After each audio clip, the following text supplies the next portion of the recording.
So here's one of the functional medicine lab panels that I love to do to really get an understand of what's going on with some nutritionally, biochemically, and where the deficiencies really are and what we really need to do to get this sick person well and substantiate health improvement here.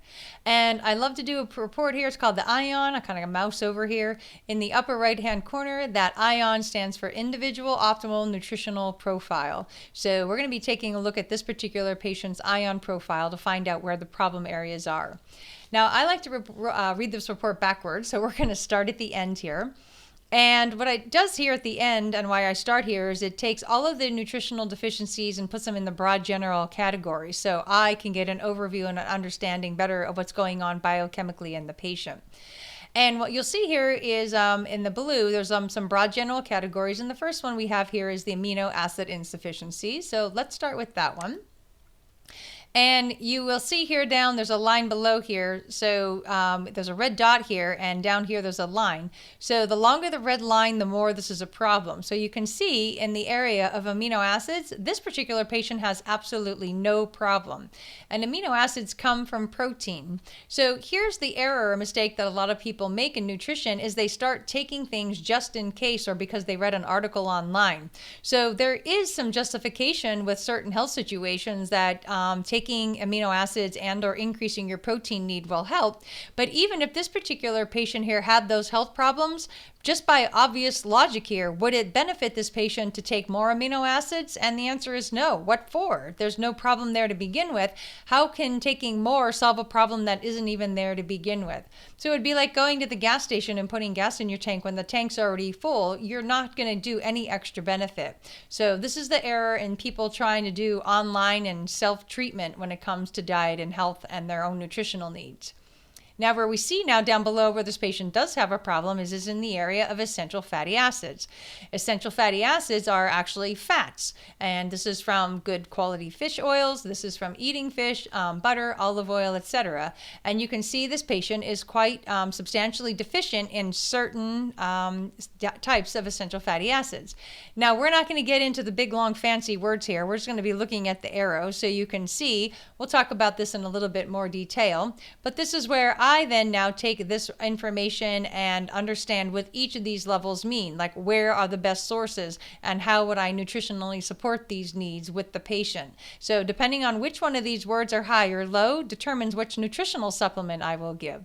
So for example, if some of these essential fats are more in your unsaturated fats, such as avocado, olive, etc., your more vegetable oils, your good vegetable oils anyway, you would only do that depending on certain levels here that were high or low, and then there might be a fish oil that would do better. So not only does it tell you that there is an essential fatty acid deficiency, each one of these words will tell you what particular category of essential oils you should be doing more of, or the essential fatty acids. Okay, so the next one we have down here is we're going to go into, it's called the disordered methyl group. And what this has to do with, it's very popular, and one of the most famous genes that are out there right now that doctors are looking at is called the MTHFR. And this has to do with something known as methylation. Now, I don't understand why this particular group is any more important than any of the other ones, because it's a matter of all of the different groups working together and having a balance and homeostasis within the body top to bottom. And so it's only one category we'll look at here. And what we have here is, if you're worried about this whole MTHFR or this methylation being a problem in you, for this particular patient example, even if this patient has the gene or the genetic dysfunction here, he only has one high score here in the homocysteine. Now, do we want any high scores? Of course not. But as far as this being a higher risk based on the size of the line here, we have more important issues than worrying about this little bit of methylation glitch. Now, will we address it? Of course we will. But the whole idea is, based on the size of the lines, it also helps you determine the priority order. So we're definitely not going to be putting this one in first place, though we will be taking a look at it as we move forward with this particular patient. And then the last one you have here at the bottom, it's called disordered tryptophan metabolism. Now, tryptophan is one of the key proteins for making brain hormones and calming down the brain. And a lot of people take serotonin and melatonin, and tryptophan is a part of that biochemical process. And one of the key sources of tryptophan is turkey. That's why when people eat turkey on Thanksgiving Day and then they want to take a nap, some of that is the overload of tryptophan, which kind of calms down the brain, makes you chill and sleepy, which isn't necessarily a bad thing. But when you have a disordered metabolism of tryptophan, you don't get that calm feeling. You might be experiencing anxiety or too hyper. So we have a little bit of disordered tryptophan metabolism going on here. But again, we will address that, but it's so low that having this particular patient eat more turkey or make sure that they're metabolizing the turkey they're eating isn't the biggest concern we have. But we will be taking a look at this as part of the overall program. Then on the next page here you see, which is more important as you see some of these other red lines, is this person has a severe toxic situation going on in many different biochemical groups. So these words are all poisons that are accumulating in the body, and this is not a good thing. How you kind of evaluate this test is, number one, the longer the line, the worse the situation is. And pretty much I use kind of as a bare minimum measurement that once the line gets to the either halfway point or beyond, this is like big time something we need to take a look at. So we look at the toxicities here, and he doesn't have aluminum, arsenic, cadmium, lead, or mercury. That's the good news of this report. But biochemically, down in the gut and down in the cells, there's way too many poisons. So this will cause all kinds of symptoms. So you can go online and look up pain, headaches, anxiety attacks, hormone imbalances will all have something to do with a toxicity situation. So we definitely have some toxins to detox in this particular patient. Now, the problem is, as you go down to the next level, this patient's ability to detox out these toxins above, not so good. Look at this long red line here. So there's some essential key nutrients that you need in order to do proper detox. And this one is showing here that the patient is deficient in something called glycine and has an imbalance in these two other substances. So what is it going to look like? If I tried to force this body to do detox, would it do it? Of course it wouldn't.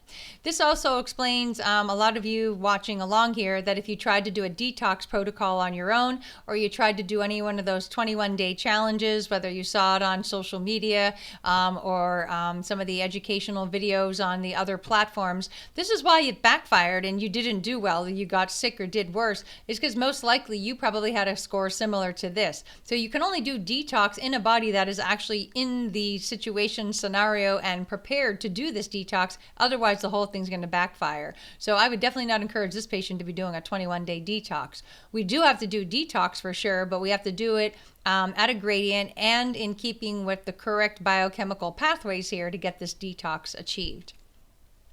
The next thing we have here is called oxidative stress. This is called oxidation. So it's a biggie when people are talking about that the body needs oxygen, and then health and disease can only go wrong when there's a lack of oxidation or lack of oxygen, and then this oxidation reaction. So it's not necessarily a bad thing. It's a normal biochemical process, but when it gets out of kilter, it could lead to over-oxidizing, and this leads to bad poisons accumulating, and then you have what's known as an antioxidant insufficiency.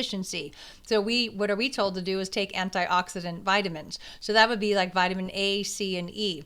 So for example here, take a look at this person. So if this person's going online and trying to solve their own health situations, and some article says, oh, you should be on antioxidants. Well, is this where this particular patient's problem is? No. So are they going to get the benefit from antioxidants? No, because there isn't enough of a problem in this arena to give them the health benefit they're looking for. So again, you really need to know and understand the biochemical pathways. This patient has enough alpha tocopherol, which is one of the vitamin E family derivatives. This patient has enough vitamin A in the form of retinol. So what would be the point of trying to put them on some antioxidants? It's not going to help matters at all. The next one we have down here, another situation, is called mitochondrial functional impairment. That's a big, long set of words there. Basically, what the mitochondria is it's the powerhouse or the energy portion of each and every cell that you have. And this is taking a look at how well those cells and that powerhouse, and the power plant, so to speak, the nuclear power plant. You can use examples from electricity, nuclear power that we use on the planet. And this is kind of the powerhouse of the cell. So how is this patient's powerhouse going? Not so well. So we have a lot of high, we have a lot of too many of some things, not enough, a little deficient in magnesium. So this person, without even knowing them probably, and whose report this is probably really tired, because look at all this energy insufficiency that's going on in the cell. So if you're tired at the cellular level, don't you think you'll be tired up at the level of the body? So I wouldn't be surprised if this patient is just exhausted all the time, obviously not too healthy, because between all the toxins that are accumulating in the body and all this poison and a lack of energy being produced and efficiently and effectively utilized, this person's sick and tired, literally. And we have now the substantiation here with the biochemical pathways to prove it. Next, we have here at the top mental and emotional. So a lot of your anxiety and depression that gets misdiagnosed or improperly diagnosed overall. And I am completely against psychotropic drugs. If you're on them, I will help you get off of them, but I'm against them, is because what nobody's really looking at is, even if they tell you you do have a chemical imbalance, taking drugs is not the solution. The idea is to go take a look at what biochemicals are actually off and imbalanced that would create a mental and an emotional upset. So some of these things are essential fatty acids, a little deficient in magnesium here, and then we have an accumulation of some poisons. So too high in some toxic residue here, which actually poisons the brain. So if you had toxins floating around in your brain, wouldn't you be moody, tired, have anxiety attacks, possibly depressed? I would. So definitely this person is suffering some. Now again, the line is not at the halfway point, but a little bit, quote, let's say mentally unstable, the little grouchy, not happy, not doing as well in life as they know they could or should. And there is no psychotropic drug on the planet that's going to fix these scores. It has to be done by getting out the toxins, increasing the nutritional deficiencies, and rebalancing the whole body and every system.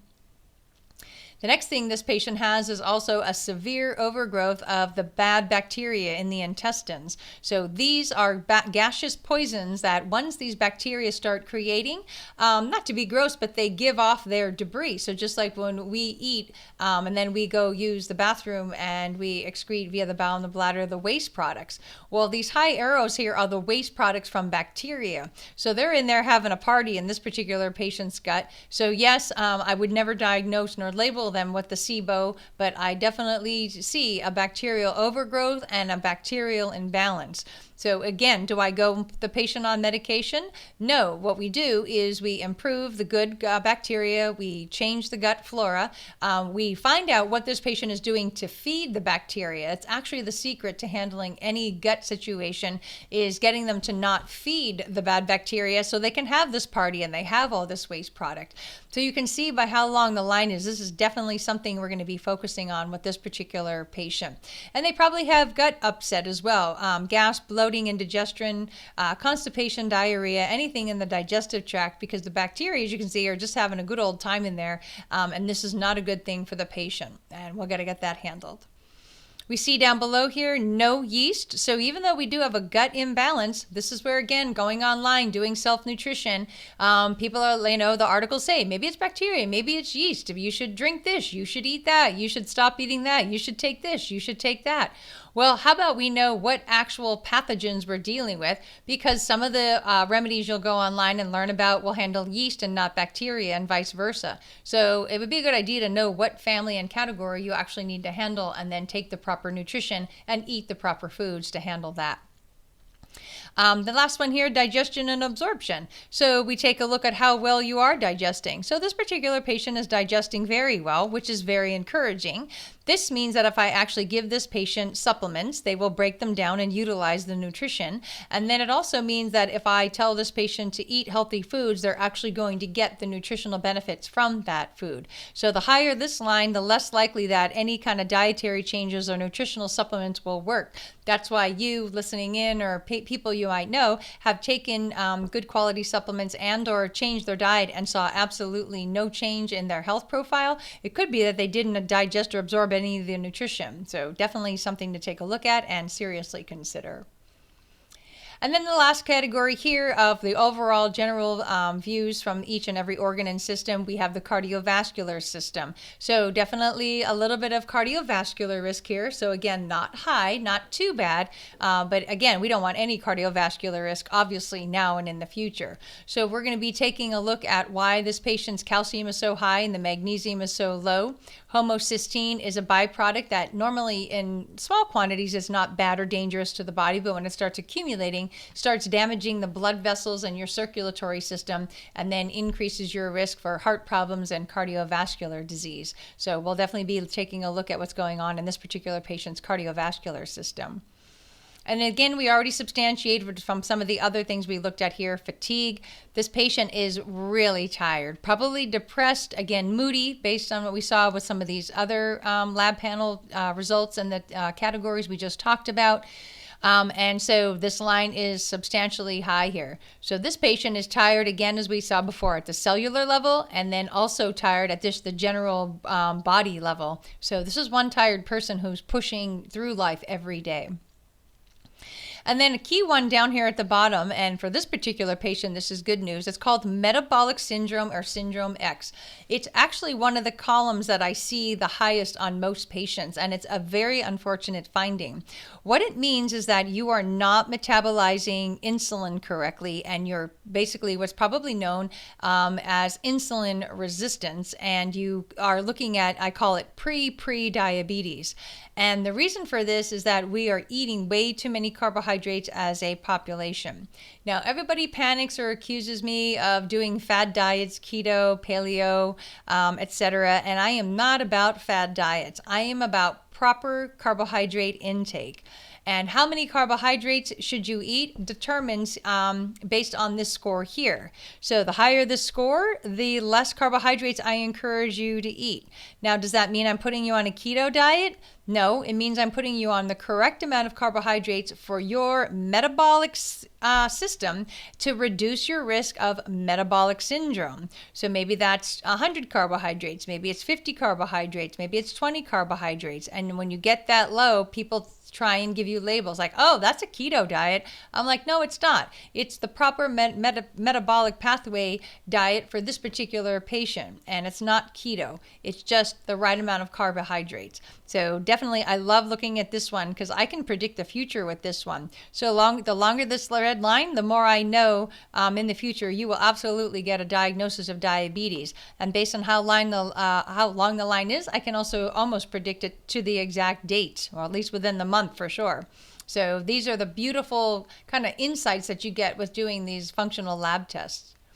Now what I do once I have all the general ideas, so we know this person's kind of moody, definitely tired, definitely needs to eat some more fats, and is not doing too bad with their current carbohydrate intake. Now we need to look at the individual scores and see what this means now more specifically. Because each of these levels will tell you now what vitamins, minerals, and nutrition you might be looking at. So here now we are taking a look at all the individual bad and good bacteria that this patient has. Remember, there was a really overgrowth of some of these bacteria. Now what you can see here, these H's mean high. So these are the three particular categories of bacteria that are high. Now this is very important because, again, the medical model just tries to kill everything. And it's more important to know which ones are high because not all antibiotic therapy will kill all strands. This is why if you've done that and it didn't work is because you probably were trying to kill the strands that weren't a problem. The only ones that we need to worry about are these three with the H's. And so, for example, let's say you do have a gut bacterial situation and overgrowth, and you tried to do that with acidophilus because that's one of the most common. So let's take a look, though, at this particular patient's acidophilus, and you can see in the green here, that score's good. So right to the red is bad, green is good.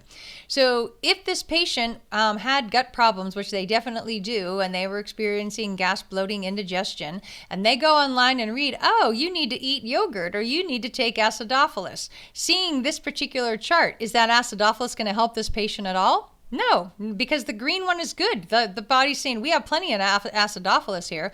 We have too much of these bad guys over here, and you need to bring these down. Giving us more acidophilus may help a little, but it's not going to get at the true cause of whatever's creating these 3 high levels here. And then that's where the case history and the body examination and my 25 years of experience comes into play on knowing what to do to handle these individual levels. Now we'll go to the next page here, and you can see we have another high score, and then this particular lab panel will also kind of guide me and you as to what to do or try. So this particular level here is we're looking at cell regulation, and this is in the category of called neurotransmitters, and these are the things that basically are made in the gut and tell the brain to be healthy and do its job. And way too much of this particular one, so why do we have too much of this one, and then we have some other ones that here in the red. What's the deal here? Now, what we would be looking at here, remember we talked about the tryptophan turkey, so we might have to take a look at this patient's protein intake. Is it enough? Not enough? Should we be putting them on some enzymes so they better metabolize their tryptophan? Or maybe it's not tryptophan at all. You can see also here it says B6, so possibly what we're looking at here is a B6 vitamin deficiency, and that this patient could eat all the turkey in the world and take all the enzymes in the world, and it's not going to change this profile at all. We also see here antioxidants. We talked a little bit about that, and remember taking a look at the other scores, this particular patient did not have any antioxidant need per se. So if the patient's already doing well in antioxidants, and here you see it's suggested as possibly fixing that, you think it's going to do that? No, because the antioxidants this patient already had should have fixed this. So we can cross off antioxidants, and we can take a look at these other broad general categories. The same is true down below. We have some detox agents here. So these particular poisons here, we have to find out where they're coming from. Now, sometimes antioxidants will help that. But again, you think antioxidants are going to help these too, considering this patient's antioxidant levels are normal? No. So then we can eliminate that.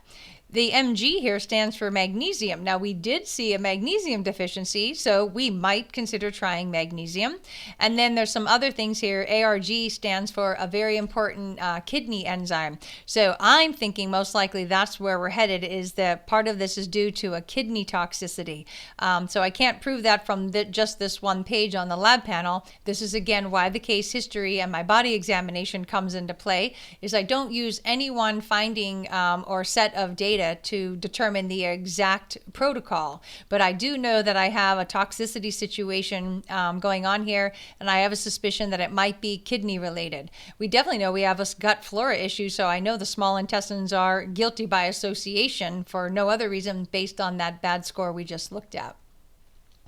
Then you can look at individual markers here. You have the individual fatty acids, and if any of these are high or low, you could be looking at carnitine, which is protein. Maybe we need to increase this person's protein, and or the B2 vitamin. So possibly we could substantiate putting them on some B2. This particular level here in carbohydrate metabolism, it's called pyruvate. So when this is high like this, sometimes it indicates a B vitamin deficiency. So B1, B3, possibly just a full B complex. Instead of trying to chase down the individual B vitamins, possibly either an individual B vitamin or a B complex might do this particular patient some good. And then on page 8, we have absolutely no problem here. So this particular area, remember we were looking at the essential fatty acids. This is not where the problem is. So remember I talked about unsaturated versus saturated fats, and then doing fish oils versus doing more vegetable oils such as avocado, olive oil, etc. So look at all these beautiful numbers. Does this patient need to eat more saturated fat? No. I mean, if they want to, they can, as long as it's good quality. But eating more saturated fat isn't going to fix this person's nutrition or metabolic profile. Now, where we do want to look is on this page is what is this patient actually deficient in from an essential fatty acid need? They're deficient here in something called alpha-linolenic acid, and this is an omega-3 acid. So remember you go online and like, oh, you should eat more fish oil, or you should take more omega-6s, or you should take medium chain triglyceride oils, or whatever is being talked about online.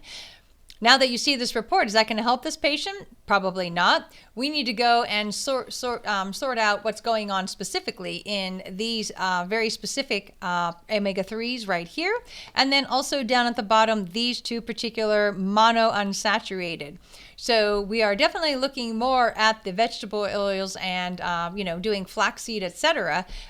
So giving this guy or this patient some high saturated fats, telling this patient to eat butter like it's going out of style is not going to change this profile.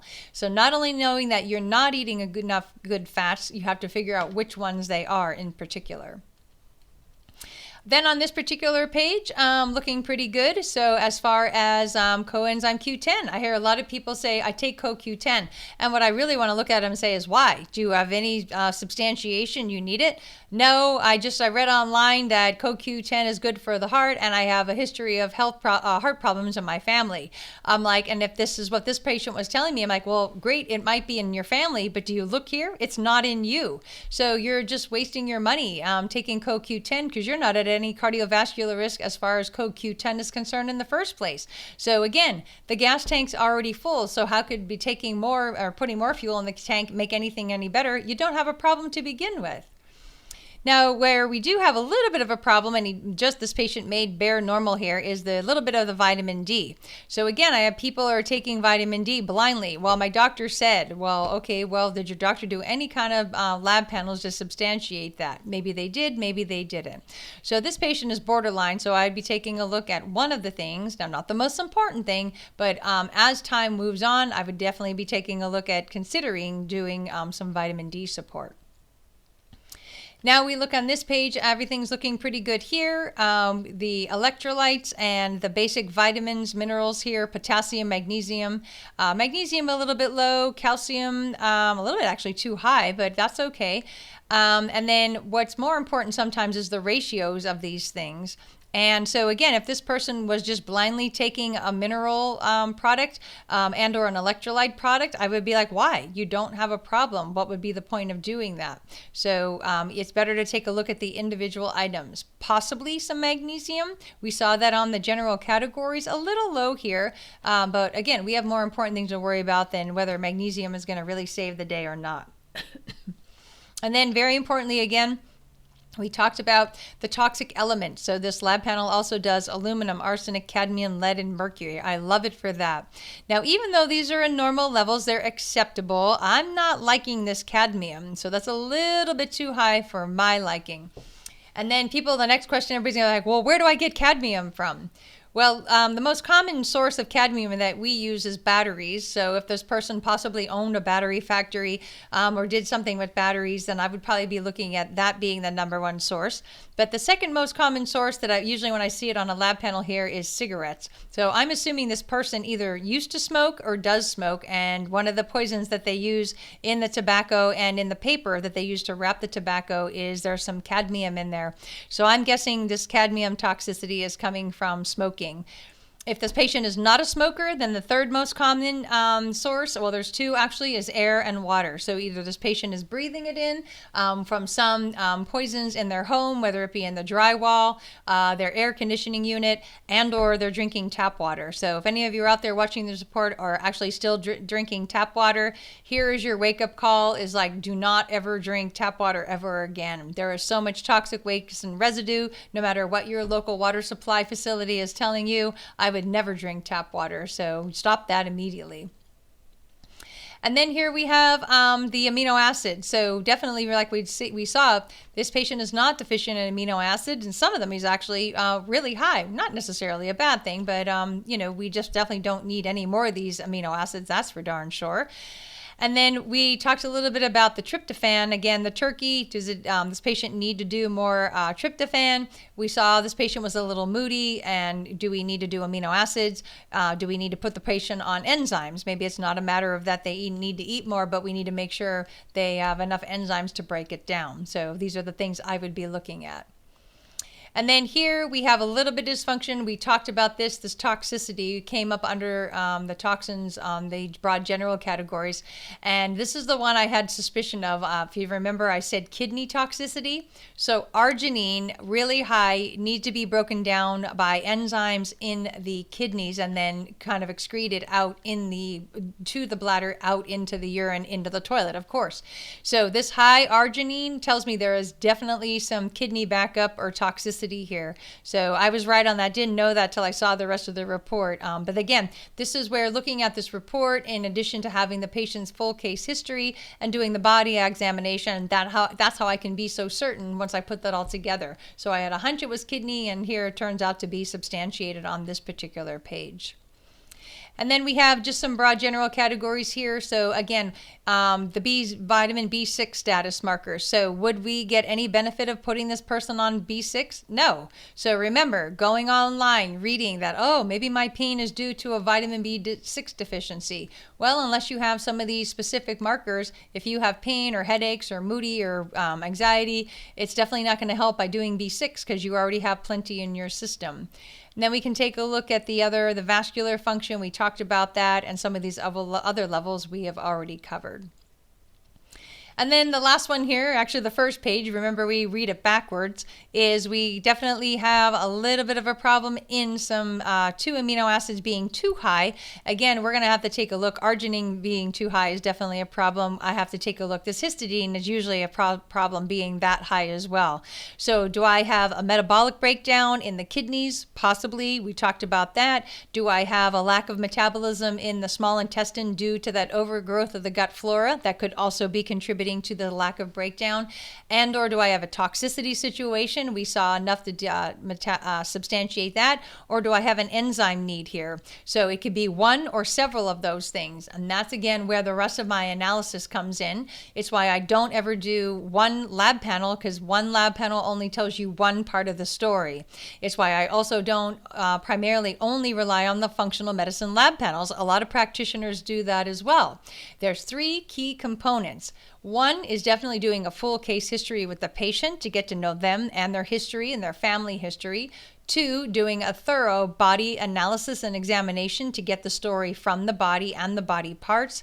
And then the third component is doing the proper lab panels. So I do the DNA analysis, I do this particular panel that we're reviewing here, and there's a few others depending on what we discover, such as hormones, inflammation, etc. So I hope this helps really understand what it's going to take to be on the proper nutritional protocol and how we can, with complete certainty, now that you just saw, know exactly what we should have you on and what supplements you should not be on, which ones will make a difference and which ones won't. So I look forward to helping you with your health, and thank you so much for listening.